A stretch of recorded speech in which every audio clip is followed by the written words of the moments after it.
नमस्कार, बड़ी खबर बड़ी बहस देख रहे हैं आप। मैं हूं आपके साथ सृष्टि सिंह। राजधानी भोपाल में मध्य प्रदेश की राजनीति में नई सरगर्मी देखने को मिली है, जब पूर्व मुख्यमंत्री दिग्विजय सिंह नेता प्रतिपक्ष उमंग सिंघार के बंगले पहुंचे और दोनों के बीच बंद कमरे में लंबी बातचीत हुई। ये मुलाकात इसलिए सुर्खियों में है क्योंकि दिग्विजय और सिंघार को कांग्रेस के भीतर दुर्विरोधी माना जाता है। सिंघार पहले ही दिग्विजय पर ब्लैकमेलिंग, वसूली और सरकार स्थिर करने जैसे गंभीर आरोप लगा चुके हैं। ऐसे में दोनों नेताओं की अचानक हुई मुलाकात ने पार्टी के भीतर हलचल बढ़ा दी है। राजनीतिक गलियारों में इसे कांग्रेस के अंदर संभावित समीकरण बदलने के संकेत के रूप में देखा जा रहा है। मुलाकात के बाद से ही भोपाल से लेकर दिल्ली तक सियासी अटकलों का बाजार गर्म है और ये चर्चा जोरों पर है कि क्या ये बैठक कांग्रेस में नए तालमेल की शुरुआत है या किसी बड़े राजनीतिक फेरबदल की भूमिका।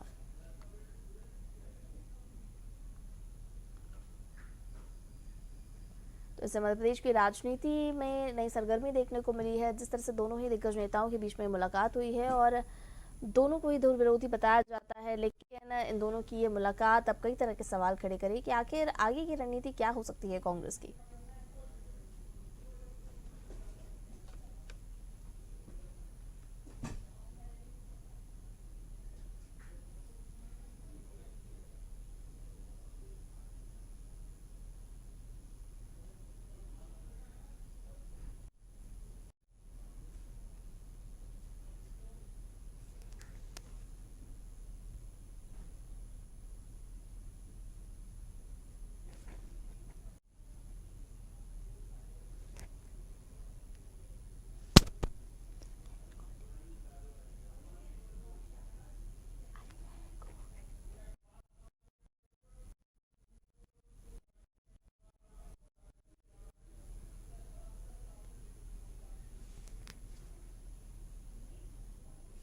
देखो, जिस तरह से भोपाल मध्य प्रदेश की राजनीति में नई सरगर्मी देखने को मिली है, जब पूर्व दिग्विजय सिंह नेता प्रतिपक्ष उमंग सिंघार के बंगले पहुंचे और दोनों के बीच बंद कमरे में लंबी बातचीत हुई।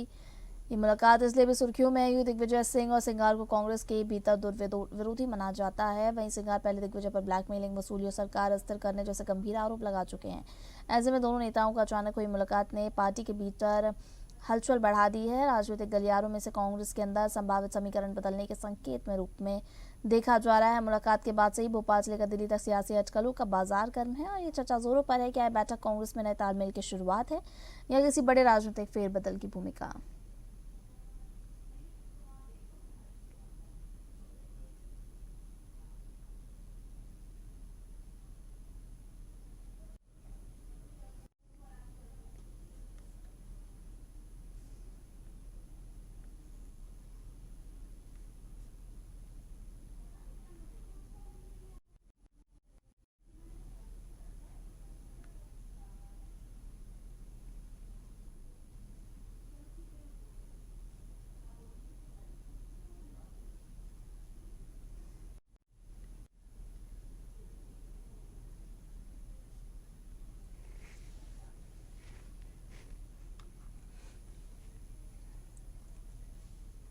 चलिए, इसी पर हम चर्चा करने वाले हैं। हमारे साथ गेस्ट जुड़े, उनसे आपका परिचय करा देते हैं। बीजेपी से हमारे साथ प्रियंका दुबे जुड़े हुई हैं, कांग्रेस से हमारे साथ अंबिका शर्मा जुड़े हुए हैं, हमारे साथ वरिष्ठ पत्रकार भानु चौबे जी जुड़े हुए हैं। आप तीनों का बहुत स्वागत है चर्चा में।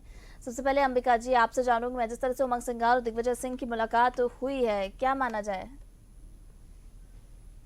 सृष्टि जी, एक सामान्य शिष्टाचार भेंट है और दोनों महत्वपूर्ण नेता हैं हमारे प्रदेश के। संगठन की मजबूती के लिए नेता लोग वरिष्ठ नेतृत्व के निर्देशानुसार आपस में मिलते रहते हैं। आपको पता होगा कि मध्य प्रदेश में संगठन सृजन अभियान चल रहा है। सारी कांग्रेस हमारी एक है, सारी कांग्रेस पूरी मजबूती के साथ इन सांप्रदायिक ताकतों से लड़ाई लड़ रही है और इस सरकार को बेनकाब कर रही है।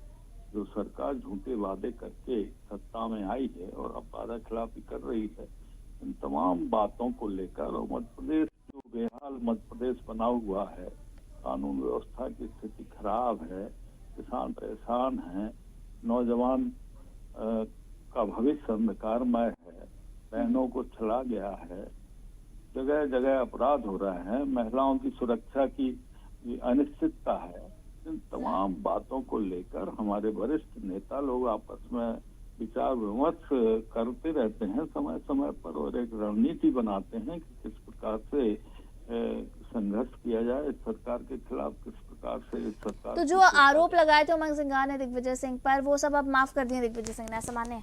देखिए, हमारे यहाँ मतभेद तो होते हैं, मनभेद कभी नहीं होते। हमारी पार्टी भारतीय जनता पार्टी नहीं है। इनके यहाँ भी इतने जबरदस्त इन लोगों के मनभेद हैं कि एक दूसरे को फूटियां अपनी सुहाते हैं। जैसे आदरणीय हमारे अभी शिवराज सिंह जी को ये पसंद नहीं आ रहे हैं, आपके मोहन यादव जी को कैलाश विजयवर्गीय साहब पसंद नहीं आते हैं, और सिंधिया जी का एक अपना प्रभाव मंडल है, प्रभाव है, वो किसी का नेतृत्व स्वीकार नहीं करते हैं। नरोत्तम मिश्रा जी भी किसी को नहीं आते हैं। तमाम बातें हैं। गोपाल भार्गव की अपनी एक अलग कहानी है, उनका एक अलग गुट है, भूपेंद्र सिंह की अलग नाराजगी है। इस प्रकार से इनके यहाँ होता रहता है, हमारे यहाँ इतना ज्यादा नहीं होता है। और दुष्प्रचार भारतीय जनता पार्टी करती है, ये बिल्कुल सामान्य सी बात है। अब इस समय वो नेता प्रतिपक्ष हैं, दिग्विजय सिंह जी बहुत सीनियर लीडर हैं। दिग्विजय सिंह जी मार्गदर्शन भी उनका करते हैं कभी कभी, जब आवश्यकता महसूस होती है उनको। तो ये तमाम बातें हैं, ऐसे अकल नहीं लगाई जानी चाहिए कि कोई बहुत बड़ा फेरबदल होने वाला है। ये वो सारी पार्टी, सारी कांग्रेस, सारे दिग्गज, सारे जितने भी बड़े बड़े वरिष्ठ नेता हैं, सबका आदरणीय जीतू पटवारी जी प्रदेश अध्यक्ष को आशीर्वाद प्राप्त है। सारे कार्यकर्ता, सारे पदाधिकारी एकजुट होकर सांप्रदायिक शक्तियों के खिलाफ संघर्ष कर रहे हैं। और हम लोग 28 की तैयारी कर रहे हैं, 2028 की तैयारी कर रहे हैं, जनसेवा कर रहे हैं। हम लोग गांव से लेके खलियान, खेत खलियान और ग्राम वासियों से लेके और शहरों तक जा रहे हैं, सबसे जीवन संपर्क बनाए हुए हैं। ये लोग तो केवल राजधानी में राजपथ के लोग हैं ये लोग, और वहां पर अपने ऐशो आराम कर रहे हैं पूरी तरह से। इन्हें जनता का जरा भी ध्यान नहीं है। जनता को इन्होंने जनता के हाल पर छोड़ दिया है और अब खुद एक गुलछर्रे उड़ा रहे हैं। ये है इनकी कहानी। दिग्विजय सिंह जी से मुलाकात, दिग्विजय सिंह जी का ये सामान्य शिष्टाचार है और ये उत्कृष्ट पहल है कि गए उमंग सिंघार जी से बात हुई, बढ़िया बात हुई होगी निश्चित रूप से, और संगठन कैसे मजबूत हो इस पर चर्चा हुई होगी। इसके अलावा कुछ है नहीं। ठीक है। प्रियंका जी भी हमारे साथ जुड़ गई। प्रियंका जी, क्या आपको मेरी आवाज मिल पा रही है? प्रियंका जी, हेलो, आवाज आ रही है? जी जी, अब आपकी आवाज मुझे मिल पा रही है। आपसे मेरा सवाल है, जिस तरह से दिग्विजय सिंह और उमंग सिंघार की मुलाकात हो रही है, तमाम तरह के सवाल वो खड़े हो रहे हैं, क्योंकि जिस तरह से उमंग सिंघार ने कई आरोप लगा चुके हैं वो दिग्विजय सिंह पर, लेकिन अंबिका जी का इस पर कहना है कि हमारी पार्टी में मतभेद हो सकते हैं लेकिन मनभेद नहीं होते हैं, इसलिए इन सब चीज़ों को कोई महत्व नहीं दिया जाता। हालांकि भारतीय जनता पार्टी का भी उन्होंने हवाला दिया कि भारतीय जनता पार्टी में मनभेद बहुत ज़्यादा दिखाई देते हैं। एक जो तमाम नेता हैं उनको एक दूसरे की अगर हम बात करें तो पसंद नहीं आते हैं और इसको लेकर उनमें मनभेद बहुत ज्यादा है। क्या कहेंगी? देखिए, सबसे पहले तो ये कि अगर समाज की सफाई करने निकलते हैं तो सर्वप्रथम खुद के घर को पहले साफ करना चाहिए। तो यही सलाह मैं अंबिका जी को दूंगी। भारतीय जनता पार्टी में क्या हो रहा है, क्या नहीं हो रहा है, ये कह देने से जो 20 साल से आप विपक्ष में बैठे हैं, आप भारतीय जनता पार्टी को बुराई करके या सिर्फ भारतीय जनता पार्टी पे दोषारोपण करके वापसी नहीं कर सकते। ये चीज अंबिका जी को स्वीकार करनी हो। अगर आपके अंदर इतनी ही काबिलियत होती, आप लोग इतने ही कर्मठ होते, इतने ही मुस्तैदी से धरातल पर कार्य कर रहे होते, तो जो मुद्दे आप लोग मीडिया पे कहते हैं वो जनता को क्यों नहीं समझा पाए? और जनता को अगर समझा भी दिए थे तो खुद अपने विधायकों को विश्वास में क्यों नहीं रख पाए? और विधायकों को अगर समझा दिए थे तो अपने बड़े शीर्ष नेतृत्व को क्यों नहीं सामंजस्य बिठा पाए? ये आपको खुद को चिंतन मनन करना पड़ेगा। परंतु जैसा हमारे यहाँ कहा जाता है शशि जी कि सनातन में ब्रह्म शब्द जो है वो ब्रह्म होता है। कहते हैं कि आप जो भी बोलो वो सोच समझ के बोलो। परंतु जब राष्ट्रीय नेतृत्व आपका कभी कार्यकर्ता को कुत्ते से तुलना कर देता है, कभी बेलगाम घोड़ों से तुलना कर दी जाती है, घोड़ा बोल दिया तो इंसान की तासीर भी फिर वैसी होती चली जाती है। अब यहाँ पे क्या, जब जिलाध्यक्ष बने तो शशि जी कितने मनभेद और कितने मतभेद थे वो आपने भी देखे, कवरेज की, मैंने भी देखे, उस पर हम कुछ बोलने की आवश्यकता नहीं है। और ये तो छोड़िए, अगर इतने ही कर्मठ कार्यकर्ता हैं तो फिर जीतू पटवारी जी ये क्यों कहते हैं कि मुझे भाषण में हीरो नहीं, बूथ पर हीरो चाहिए कार्यकर्ता? ये उन्हें क्यों कहना पड़ रहा है? गुटबाजी का कैंसर हमारी पार्टी में फैला हुआ है, ये प्रदेश अध्यक्ष जी को क्यों कहना पड़ रहा है? इसके बाद भी छोड़ू मैं। तो अभी इन्होंने जिले के प्रभारी बदले, जिसमें दिग्विजय सिंह जी के बेटे को भी बाहर कर दिया, प्रभारी पद से हटा दिया गया। ये सब क्यों किया गया? अगर इतने ही कर्मठ लोग काम कर रहे हैं तो उनके प्रभारों को क्यों परिवर्तित कर दिया? प्रभारियों को परिवर्तित तो किया, कई लोगों को तो हटा ही दिया गया। तो अगर इतने ही मनभेद और मतभेद सब बढ़िया तालमेल बन के चल रहा है तो बार बार ये सब चीजें क्यों दिखाई देती हैं? और अगर सांप नेवला एक साथ बैठ करके चाय पियेंगे तो फिर तो विचार हम नहीं, जनता करेगी कि कौन मतलब परस्त है, कौन मकसद को लेके चल रहा है, किसका सत्ता के ऊपर लालच है और कौन गद्दी लेना चाहता है। ये देख करके जनता समझ चुकी है कि कौन लोग हमारी विपदा में हमारे साथ खड़े होते हैं, कंधे से कंधे मिला करके हमारे समर्थक बनते हैं, कौन हमारे विषयों को चिंता के साथ आगे बढ़ा रहा है। ये पूरी तरीके से जो आज अगर हम कहें तो क्रिस्टल क्लियर है, जनता पारदर्शिता से हर चीज को समझ रही है। और उसके साथ धैर्य के साथ मैं कहूंगी कि जनता पार्टी के साथ में चल रही है, क्योंकि भारतीय जनता पार्टी का नेतृत्व मजबूत है, नियत साफ है, नीतियां स्पष्ट है और सबसे बड़ी बात है कि जो जाको रखे, कहते ना जा पे कृपा राम की हुई ता पर कृपा करे सब कोई। तो ईश्वरीय प्रदत्त अगर हम बात करें आशीर्वाद है और निश्चित है कि इसी विश्वास के साथ, जनता जनार्दन के विश्वास के साथ, समर्थन के साथ भारतीय जनता पार्टी सरलता से अपना काम कर रही है।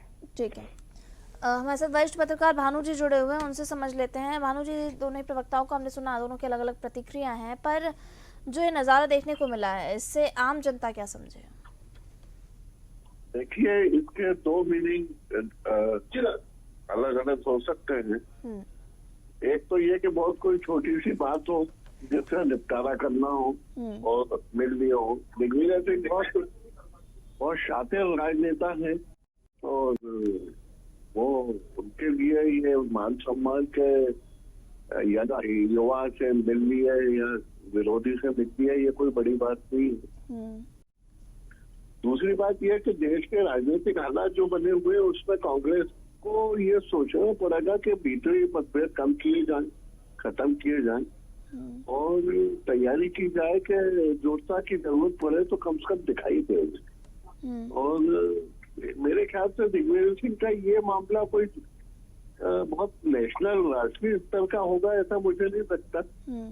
ये कोई प्रादेशिक स्तर की या राजनीतिक स्तर की या व्यक्तिगत स्तर की कोई बातचीत है जिसको निपटारा करने वो गए और जल्दी खुलासा हो जाएगा अगर इसे इतनी बड़ी बात नहीं है। ठीक है, अंबिका जी, जो प्रियंका जी ने तमाम आरोप लगाए उन पर क्या कहेंगे? ये सृष्टि जी, अभी कुछ ही दिनों पहले की बात है, इनके माननीय मुख्यमंत्री जी दिन में 2-2 बार भागदौड़ दिल्ली की कर रहे थे।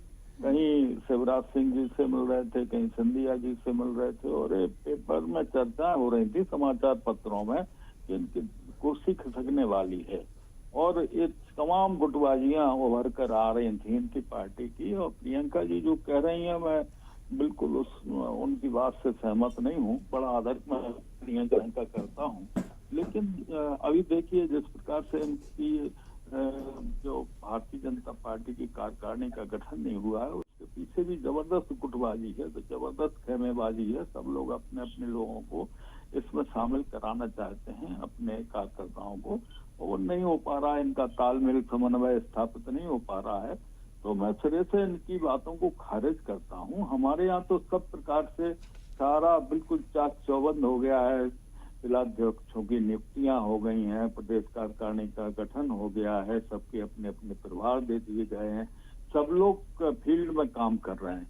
लेकिन इनके यहाँ तो बगैर बारात का दूल्हा बेचारा अकेले हेमंत खंडेलवाल जी संघर्ष कर रहे हैं अकेले, और एक प्रकार से मजाक की स्थिति उनकी बना दी है। कैसे इतने बड़े संगठन को वो बगैर टीम के चला पाएंगे, ये बड़ी चिंता का विषय है आम आदमी के सामने, क्योंकि सत्तारूढ़ दल है और ऐसी स्थिति में जो लोग इनके सामने क्या मजबूरियां हैं ये तो यही जाने।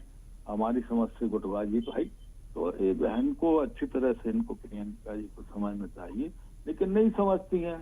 इसलिए नहीं समझती हैं कि इनको सबको निर्देश होते हैं कि आप तो बिल्कुल जितना भी हो तथ्यों से परे जाकर अपनी बात रखो, बड़ी खूबसूरती के साथ रखो, लोगों को आपका झूठ भी सच जैसा दिखाई दे। और उसमें वो ये सब लोग पारंगत हैं पूरी तरह से। पूरा मध्य प्रदेश बेहाल है, हर क्षेत्र में सरकार असफल है और असफल सरकार के रूप में ये मध्य प्रदेश की राजनीति के इतिहास में सरकार जानी जाएगी, आप तय मानिए। और हमारे यहाँ जो भी चल रहा है पूरी संगठित होकर पूरे एक मत से पूरी मध्य प्रदेश की कांग्रेस काम कर रही है और इसकी मॉनिटरिंग आदरणीय राहुल गांधी जी कर रहे हैं। कहीं कोई गुंजाइश नहीं है, कहीं कोई पत्ता फटकने वाला नहीं है, आप तय मानिए। कोई भी अनुशासनहीनता नहीं कर सकता।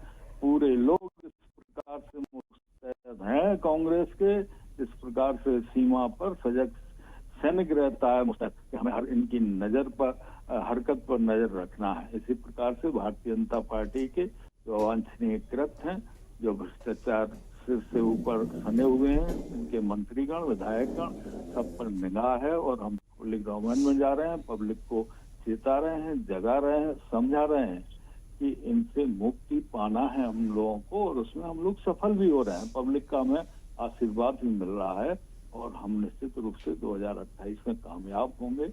आप भी रहेंगे, सब लोग रहेंगे, हम रहेंगे, देखना आप, और मैं उस समय बात करूंगा। ठीक है प्रियंका जी, एक आखिरी कमेंट आपसे लूंगी जल्दी से। जो अंबिका जी ने कहा है उसका जवाब दे दीजिए। जैसे उन्होंने कहा है कि आने वाले चुनाव की तैयारियां हैं कहीं ना कहीं और मनभेद की वो पहले भी जिक्र कर चुके, एक बार फिर से उन्होंने जिक्र किया कि इस तरह की कोई वो नहीं है हमारी पार्टी में और संगठन सृजन अभियान चला ही रहे हैं। इसी के तहत संगठन को मजबूत करो, आने वाले चुनाव में इसका अच्छा प्रदर्शन दिखाएंगे।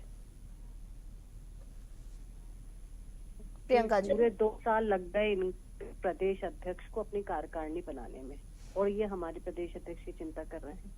जीतू पटवारी जी को 2 साल का लगभग समय लगा। अभी महिला मोर्चा की सूची आई है, मेरे भाई ने भी देखी होगी। थोक के भाव में महासचिव बनाई गई हैं। आप देखेंगे जितने जिले नहीं है ना, उससे ज्यादा महासचिव इन्होंने अपनी महिला मोर्चा की कार्यकारिणी में बनाई है। और किस तरीके से कार्यकारिणी घोषित हुई है ये आप भी देख सकते हैं। अंबिका जी खुद भी पढ़े लिखे विद्वान है, तो वो खुद भी समझ सकते हैं कि ऐसे थोक के भाव में महासचिव कौन सा संगठन में बनाए जाते हैं भैया।